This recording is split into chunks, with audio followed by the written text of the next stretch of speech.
എടേ നീയൊക്കെ എന്തൊരു വിചാരിച്ചത്? രാജാവിനെ തല്ലിച്ചതച്ചു കഴിഞ്ഞാൽ അല്ലെങ്കിൽ രാജാവിനെ വെട്ടി വീഴ്ത്തി കഴിഞ്ഞാൽ നിനക്കൊക്കെ അങ്ങോട്ട് കയറി പോവാന്നല്ലേ? നീയൊക്കെ അറിഞ്ഞില്ലേടേ, രാജാവിനെ വെട്ടി വീഴ്ത്തി കഴിഞ്ഞു കഴിഞ്ഞാൽ അതിലും വലിയൊരു മുടിട്ട ഫടന അവിടെ കൊണ്ട് നേരെ നിർത്തിയിരിക്കണത്. മൂഞ്ചില്ലേ? എന്തൊരു പറയാൻ ഓനൊക്കെ വിചാരിച്ചാണ് വിരാട് കോഹ്ലിനെ ഔട്ടാക്കി കഴിഞ്ഞാൽ നീ ഒന്നൊന്നായിട്ട് തുരുതിരാ പോകുന്നു. കൊടുത്തില്ല അങ്ങടെ അണ്ണാക്കില്. ഡേയ് ഓസ്ട്രേലിയ 2023 ഒരു പക ഇങ്ങനെ കത്തി ഉള്ളിൻ്റെ ഇടയിൽ കിടന്ന് നീറുകയാണ്. നീറുകയെന്ന് പറഞ്ഞു കഴിഞ്ഞാൽ വല്ലാത്തൊരു നീറ്റലാണ്. അത് ഇന്നലെ രോഹിത് ശർമ്മ നിന്നെയൊക്കെ പട്ടീനടിക്കാനാണ് കാണിച്ചപ്പോഴാണ് ആ നീറ്റൽ അങ്ങോട്ട് മാറിയത്. സത്യം പറഞ്ഞാൽ ഇങ്ങനെ നിന്നെയൊക്കെ പട്ടീനടിക്കുന്ന ഓർമ്മ വന്നതെന്നറിയോ? പണ്ട് സച്ചിൻ ഷാർജ കപ്പിൽ മൈക്കൽ കാസ്പറോവിച്ചിനെയും മെഗ്രത്തെയും പട്ടീനടിക്കുന്നതാണ് കടിക്കുമ്പോഴാണ് ഇന്നലെ രോഹിത് ശർമ്മ അടിച്ചതും ഓർമ്മ വന്നത്.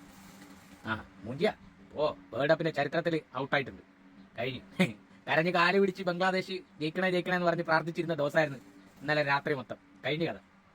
വീട്ടിൽ പോയിക്കോളി, ടിക്കറ്റ് എടുത്തോളി. Sydney, direct Sydney. ഓക്കെ, കരീബിയന്ന് ഡയറക്റ്റ് സിഡ്നിക്ക് ടിക്കറ്റ് എടുത്ത് പോയിടേ.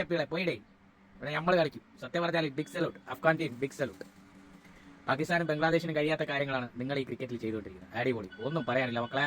പൊളി, വെറും പൊളിയല്ല, പൊളി. സെമി കളിച്ചോ? ചിലപ്പം പറയാൻ പറ്റൂല, അത്ഭുതങ്ങൾ സംഭവിക്കാം. അപ്പൊ ഇംഗ്ലണ്ടും ഇന്ത്യയുമാണ് സെമിയിൽ. സൗത്ത് ആഫ്രിക്കയും അഫ്ഗാനും ഇനി തീവാറും പോരാട്ടങ്ങൾ നമുക്ക് കണ്ടിരിക്കാൻ മക്കളെ. പൊളിച്ചെടുക്കാം അല്ലേ? ഓസ്ട്രേലിയ എന്ന് പറഞ്ഞാൽ കൂതറ വൻമരം വീണ്. ഇനി ആരെന്ന ചോദ്യത്തിന് ഒന്നുമില്ല, നമ്മൾ തന്നെ വില്ലന്മാര്, നായകൻ.